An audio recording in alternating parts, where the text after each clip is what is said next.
funny. When it gets down to 5 minutes, it's at 11. Hello and welcome to the Happiness Jungle TV show. I am your guest host, CamiBaker.com, and I have two guests with me today. Smarketing, smart and marketing. That's a pretty smart marketing title. I have Tom and Susan. Tell our viewers a little bit about yourselves. Who would like to go first? Susan, ladies first. Sure, Yes. definitely. So my name's Susan McKenney, and we started Smarketing Institute, which we changed to Smarketing CONNECT, because we're trying to connect local Boston sales and marketing professionals with local small businesses. And myself personally, I've been in sales way too long, too many years. I've sold everything except for cars. Real estate too? Yeah, one sale and I quit. A double-sided close is always a hard thing. That's a beautiful thing, both sides of the commission. Well, no, only if, it depends. You got to get everybody to agree on both sides. And that's, it's hard enough to get people in this day and age to agree on one side, never mind both sides. So I've done engineering software, I've done wholesale retail, I've done it all. What about you, Tom? What's your background? So I started in sales about a little over 20 years ago. Spent about 5 minutes as a sales rep and decided I didn't want to do that anymore. I wanted to manage. So I'm kidding. I was probably a sales rep about 3 or 4 years, and then got into sales management and kind of went up from there. I've worked for gigantic companies in the billions and small mom and pop companies. And sort of like Susan, I've sold a lot of different products and services. So becomes a very well-rounded view of sales, and it also kind of, our original company, I know we're here to talk about Smarketing Connect, but our original company that we still own and operate, Diversified Sales Solutions, it's kind of where the name came from. Diversified Sales Solutions came from the mix of opportunities that we've had in sales. So, but onto Smarketing Connect.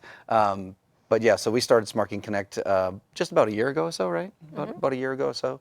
And we started it as Smarketing Institute, like Susan said, and we changed the name because we realized that Smarketing Institute lent itself for people to believe that we were some sort of educational organization, and we really weren't. We were really, like she said, also trying to basically take small businesses and connect them to resources. So hence the name changed to Smarketing Connect. Well, you guys are perfect people to have this conversation with about the difference between sales and marketing and branding and marketing. And I've always found it so interesting that the way people say it is sales and marketing, like it's always in that order. But in essence, and I'd love to get your input, from my perspective, marketing is what you're doing so that the people that you want to do business with know that you're there. It's the art of being seen. It's the art of being able to be found by your perfect clients, hopefully. So really, we market before we can sell. We can't sell unless we've marketed. So I don't know why people say sales and marketing, but what's your perspective on that? Because it sounds like you got a lot of sales going on, but sales and marketing are two totally different things, yeah? Yeah, I'll start just because so our experience with Diversified Sales Solutions, we went to visit clients, and we'd go and we'd talk to them, and I want a sales rep on the road. I'm going to put sales rep on the road, and this is what I want. And then they talk to us, and we're like, you're talking about marketing. You're not talking about sales, and that's not, if you want a salesperson on the road, you got to do some of this marketing first. But unfortunately, they didn't really listen, and so it's hard for them to even understand, because sales and marketing have changed so much over the last 10 or 15 years. I just heard this on the radio. Like, you used to be able to go to school and get a degree in marketing, and you could get a degree in just marketing. Now you go to school and you get a degree in digital marketing, you get a degree in social marketing, you get a degree in all the different various types of marketing, and sales not so much, but you can actually get a sales degree now. So sales and marketing are so married now and so confusing that I think people are now even become confused about it, because marketing can almost go to the beginning of sales, and sales can almost go to the beginning of marketing, and so companies get confused. And every company is going to be different, how they traverse along. Well, you need one to have the other. There's no point in marketing if you can't sell. Right. And you can't sell unless people know you're in business and can find you. And even to take it another level, I've been listening to a lot of Grant Cardone lately, and marketing and sales are separate from closing. Yes. Closing the sale is a whole different art besides selling. And I have people all the time want to bring me in as a sales trainer, help people to sell. And I heard somebody say one time, and I'm stealing this, selling is what you have to do when your marketing sucks. Meaning, if you're marketing to the point where you're attracting your right client and you're creating credibility and authority in your marketing, then there's not any sales that are needed because they come to the table and they already want what you have. So you can kind of skip the selling and convincing and pushing and persuading or any of that stuff and just go right to the close. Just have a transaction. Yeah, Input? I was going to say, when you had mentioned it, so I have a lot of thoughts on this, by the way, because I get relatively frustrated when people use the term sales and marketing so fluidly that they think it's the same thing, or they think it's the same. In the most kind of rudimentary way, I view it as marketing is educational and sales is transactional, right? So if you can differentiate it that way, it becomes a bit more clear whose role should be doing what, right? So if there's a drip campaign of education, meaning you're teaching them, you're getting them to understand what you do, that should be on marketing's lap. If it gets to the point where now they're looking at it going, okay, I think I want what you have, can you just explain the details to me so we can finish this deal? It should be on sales's lap. So again, marketing being educational, sales being transactional, but to Susan's point earlier, it is getting an awful lot more gray than it used to be. When we first got into sales, again, 20-something years ago, it's it was a bit more clear, right? Because there was a lot of typesetting and brochures, and there was not a lot of this multifaceted marketing that happens now. So today it's a little bit more gray. But to your point, I couldn't agree with you more, that sales is really the close, right? So whether the close is an inevitability, if the close is an inevitability that your marketing did such a good job that it just becomes a handshake at the end of a conversation, fantastic. But that doesn't happen all the time either, because there are still, there's a lot of statistics out there, and you can read a bunch of different blogs and a bunch of different people about how, sales is not the same anymore because people, they're 80% there by the time a salesperson even gets contacted. They know what they want. They're already, that's not entirely true to that degree. Now what's happening is people have access to so much information that they have 25 different data points and they're not sure which one applies to them. So the salesperson now comes in and still has to educate them on what or why they're buying it. So they're making, salesperson now is making sure it's the right fit, because we certainly don't want to close anything that is going to come back to bite us. We don't want to sign somebody up for a subscription or get somebody to buy something and then 3 months later we're on their chopping block because they didn't like it or it wasn't the right fit. It's not satisfying their needs that they thought they had in place. So it behooves us to go back before we take those 2 steps forward. So salespeople are now starting to go, okay, you found us online, we're the right. They're still doing that education piece to make sure that we're fitting the right product or service to the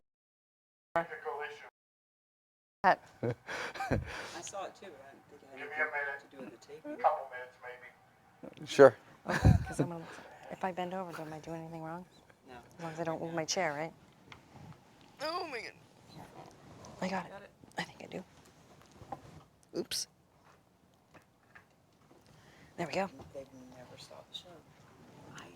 I went on a trip and I got some kind of sickness while I was flying, and I was having these coughing fits. I had a show, 2 people on the show. I started coughing, like one of those coughings where your eyes water and you're almost throwing up. Yeah.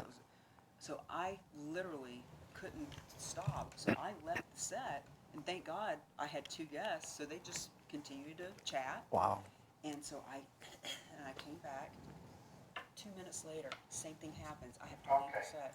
And they didn't even stop the show then. My God. Okay. Are we good? Yeah, but I'm going to be on your camera, so ask him the question again. Oh, man. Oh, the sales one? You can respond. That's okay. So, Okay. Go ahead. so talk to me about the difference between sales and marketing. So I guess I kind of go back to like the most foundational differences between the two are, marketing is educational and sales is transactional. So things like drip campaigns and things that you want, you think you found your perfect client, and now you're going to feed them information until they get to a point of action, call to action, things like that. So people are clicking on this and filling out forms and things at those particular natures.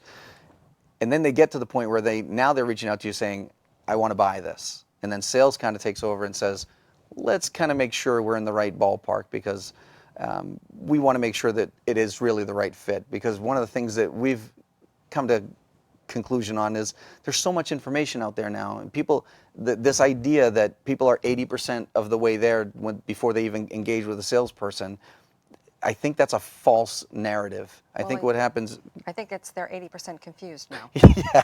They have too much information, and you have to unsell Right. them for things that they are incorrect information. Yeah, because now they have so much information, they're not sure which information is right or wrong, and sometimes they're not even sure which information is pertinent to them or not.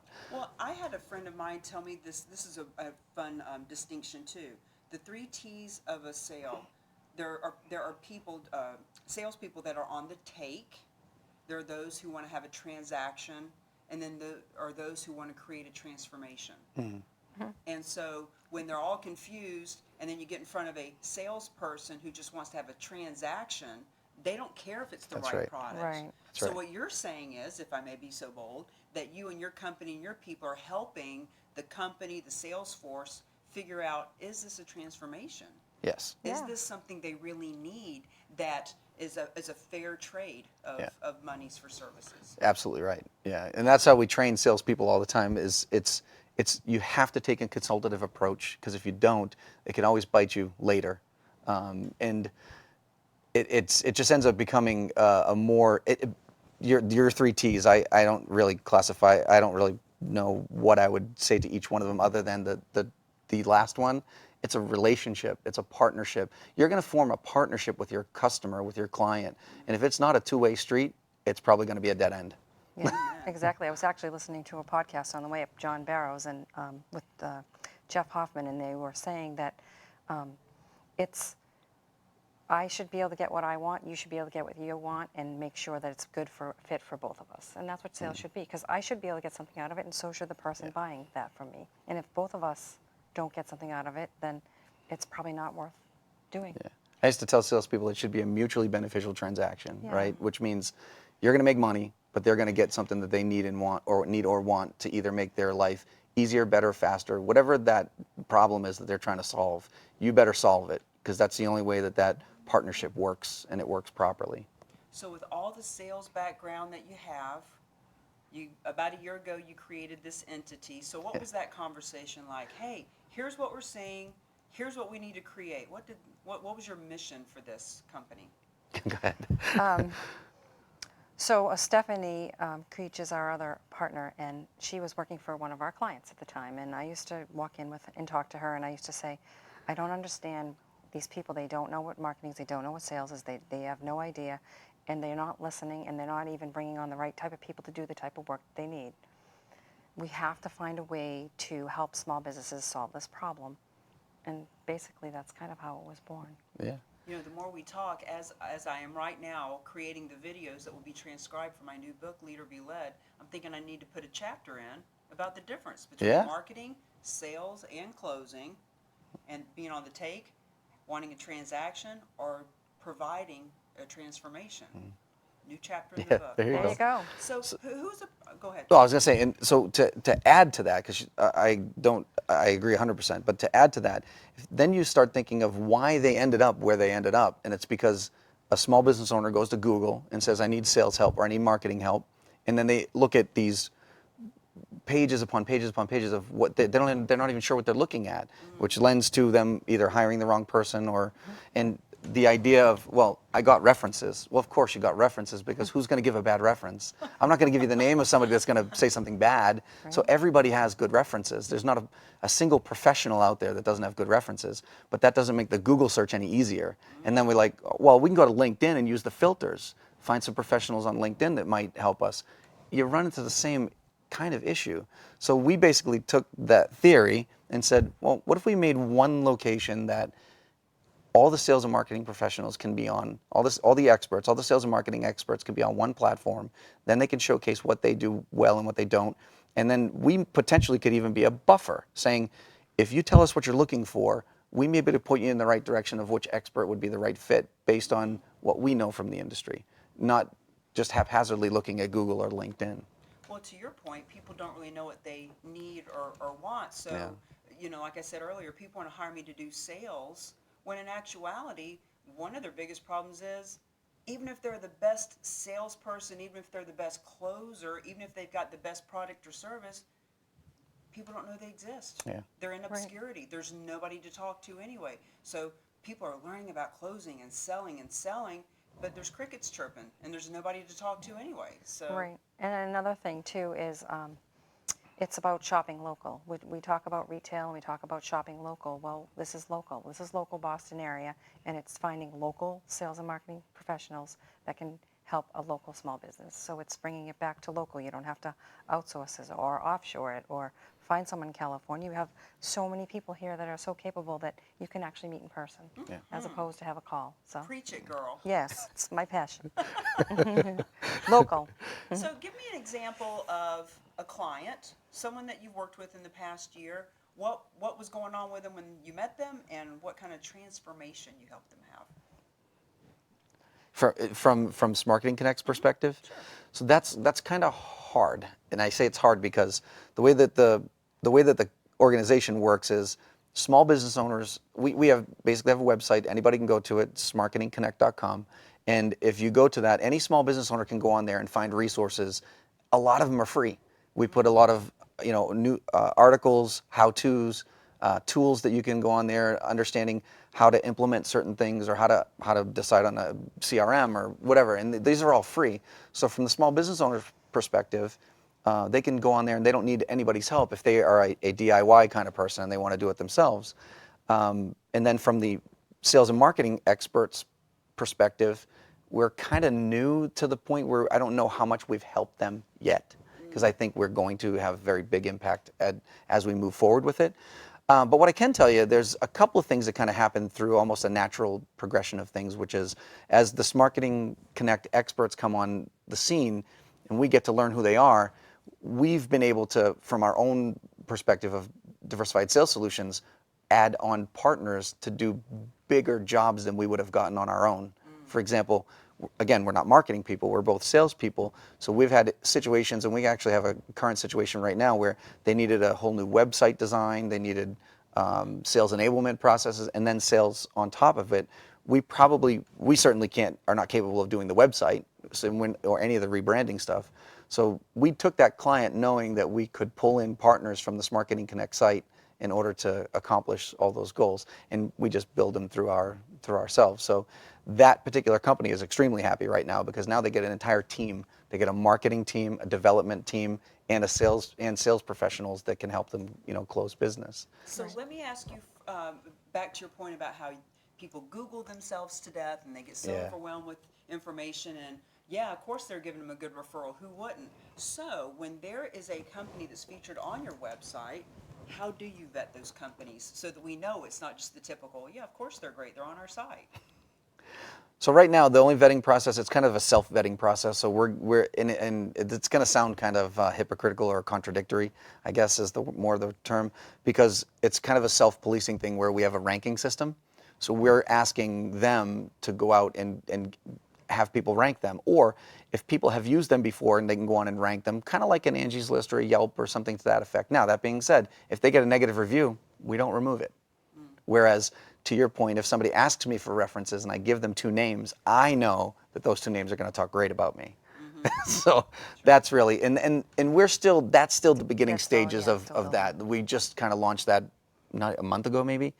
So we don't have a lot of reviews on the site yet of those rankings, but our goal is to get those rankings to be the determining factor of how they position themselves on the site.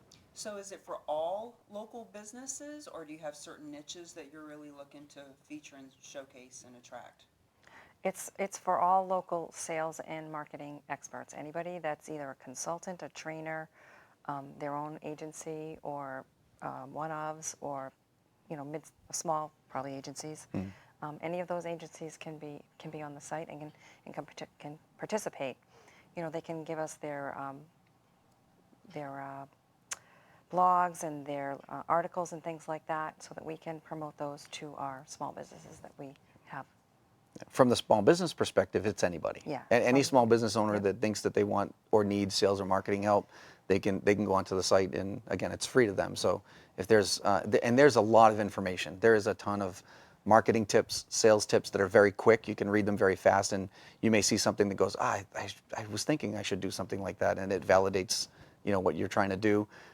And even some of the tools, if you're trying to use them and you get stuck, you can reach out to us and we'll help you walk through them. So from a small business perspective, it doesn't matter what you do. If you need help in sales and marketing, we can help you. The other thing too is, you know, we do a really good job, in my opinion anyway, of regurgitating information. Meaning, a lot of the sales and marketing experts already produce a lot of material. So when we take it and we put it back out, it's basically helping them in a multitude of ways. And again, from the sales and marketing professional perspective, individually, it's really hard. I don't know if you've ever tried to get yourself on the first page of Google. If somebody Googles a term that you use often, whether it's consulting or sales consulting or marketing process or I know whatever. a lot of people that can promise to get you on the first page. Right. Right. Yeah. Well, think about it. If you're, there's only what, 12, 15 responses on the first page, and if you're not a paid ad by Google, the likelihood of you getting on there is very, very low. For us, what we look at it from a perspective, we are stronger as a whole than we are as individuals, right? So Smarketing CONNECT, if you Google Smarketing right now, we'll pop up on the first page, which means every one of those professionals that are on our site with us, every one of those experts that are on our site with us are also on the first page of Google. And we're not paying for that. That's organic. So that's the other advantage. If their sales and marketing experts are choosing to come on our site with us, we're not promising it and not delivering. We're already there. We're already on Google's first page if you Google Smarketing. What is it? Together we're bigger than small. I forget the. Takes a village, I guess. Sure. That's it. It takes a village. I was trying to go. Takes a village to build a village. That's right. Yeah. So who's a good contact? Who's a good client for you? So you got your other business too while this one is growing. Yeah. Yep. So, you know, if you could put the call out to anyone watching or listening, who are you looking to really connect with? It's companies that have had challenges with pretty much anything in the sales, whether it be the process, the target, who they're reaching out to, if they need training or if they need any sort of, you know, CRM or any sort of tools, we can kind of help and come in and help in different areas. It doesn't have to be, let's just get a salesperson. Although we do take on salespeople, we will hire, fire, train, and maintain them for them, and we kind of hook ourselves onto a small company as their sales team. So if somebody that sells carpet or plumbing or insurance, anybody like that comes to you, you can actually help them find a good salesperson. You can headhunt and then train that person. And there you go, there's a trained professional. Yeah, we actually will own them and even manage them for them, because if you think of a tradesperson or a plumber, they're not going to know how to manage a salesperson. We are different. And so we can, like I said, we'll come in and we'll help manage that person, make sure they're doing, you know, what they should be doing to help grow their business. Just last night I was at an event and I was talking about the E-Myth. You've read the E-Myth. I've read it, but the only part I remember about it is a woman who, in the book, is a pie maker, and she makes the best damn pie. Her pies are award-winning pies, and her friends and family, you make the best pie, you need to have a pie store. So she opens a pie store, and she doesn't know how to sell, or how to negotiate, or how to sign contracts for leases, or how to inventory, or any of that kind of stuff. So to your point, the plumber, who is a great plumber, is not in marketing, and he's not in sales. He needs to plumb and let somebody else sell it. So It's I like just have to interject, though. My plumber just told me, don't give me any more business, because there isn't a lot of people that do plumbing nowadays, so they're very busy. When we first started Diversified Sales Solutions, I used to tell people, do what you do best and outsource the rest. Right. If it's not a task that you're really, really good at, then don't do it, because you're just going to either create yourself more work, create yourself more headaches, make it longer and unnecessarily longer, just to have somebody who's really good at that take care of it for you. Amen. And it doesn't matter. true. Accounting, whatever it is, doesn't matter. It's do what you do best and outsource the rest. So how did you both get so good at sales? Tell me some of the mentors or books or seminars. Like, what is your process for learning and getting so good at what you do? I just mentioned, actually, I listen to a lot of podcasts, and I do like a lot of reading on LinkedIn. I don't typically sit and read books nowadays because it's kind of hard to do that. I mean, obviously, I've done Dale Carnegie back in the day, and all different types of sales trainings through the different companies. So again, it's just quick bites nowadays because you can't even take in that much information anymore. So it's almost like the quick tip. It's, oh, should I try this? Maybe I'll try this, and it'll make it better. And it's learning by doing. And it's learning by, and I was listening to, again, the podcast today, and he was saying, John Barrow said, when we were a little kid, what do we do every day? We practice. We practice, we practice, we practice. But do we now practice what we do for a living? Which we don't. So if we're going to do things, we need to practice. Yeah. And it's not even about someone, role-playing with you. It's just practicing on your own and learning to do something different, or else you're never going to do it, even if you learn it. Amen. It's interesting. People in sports will practice 90% of the time and play 10% Exactly. of the time. Yeah. But business is the other way around. Yeah. Yeah. I actually had that Right. exact conversation with my son not too long ago because he was Yeah. complaining about he was doing something that he's a little bit of a perfectionist in certain things, so he wanted to take it apart and do it again. And I said, there's nothing wrong with that. I said, think of a football team. The Patriots will practice 4 or 5 days a week to play a 60-minute game. 60 minutes, that's it.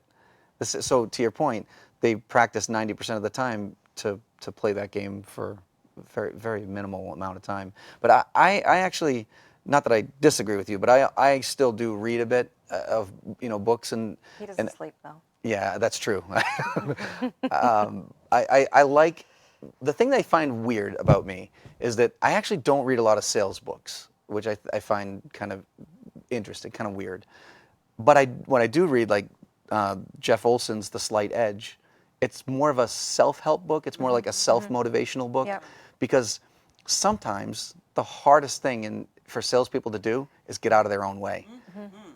So self-help books can help you kind of get in the mindset of, all right, I need to be this kind of person. I need to be this kind of driven. I need to be this kind of motivated, because, you can sort of practice as you go, right? Like, as long as you're motivated to do it, you can even practice with current clients. We've had plenty of opportunity to sit in front of a current client. They're already doing business with us, and we go, can we try something on you real quick? Can we talk to you about a particular thing that we were trying to do a little left of center from what so you can even play around with it, even with your, with people that current clients. Yeah. Role playing, I guess, but when we're talking about current clients, it's more like a soft sell, right? It's a warm call. You already have a great relationship with these people, so you can talk to them about, I'm trying to lean a little this way. What do you think? And give me your honest opinion. And most times they'll tell you your honest opinion. But for me, I don't know why, but I like self-help and motivational Yeah, books a I little do bit too. more Yeah. than straight sales books, because and you can correct me or disagree with me or whatever, but my philosophy on sales is there is no such thing as one right way. Right. Whether you're talking about Sandler or Dale Carnegie or any other of the hundreds of the Challenger sales and all these hundreds of different books written about sales, for me, there isn't a right or wrong way to do sales. It's what matches your personality, what matches your motivational, drive, and the industry you're in sometimes dictates which type of sale you should be talking to your clients and how you should be acting with them. So, Well, it's 1,000%. We're down to 30 seconds. So I know that's a whole nother show for Correct, another Right, day. right. It's just like I say, a 30-second elevator pitch. There is no such thing. Yeah. One size does not fit Fit all. all. Absolutely Everybody is right. a totally different conversation. Well, we could clearly talk about marketing and sales and closing and the difference all day long, but I just really am glad to have you guys on to be able to promote what you're doing and share you with our audience. So thank you for being on the Happiness Jungle. Thank you Thanks, for having Cami. us. Thank you.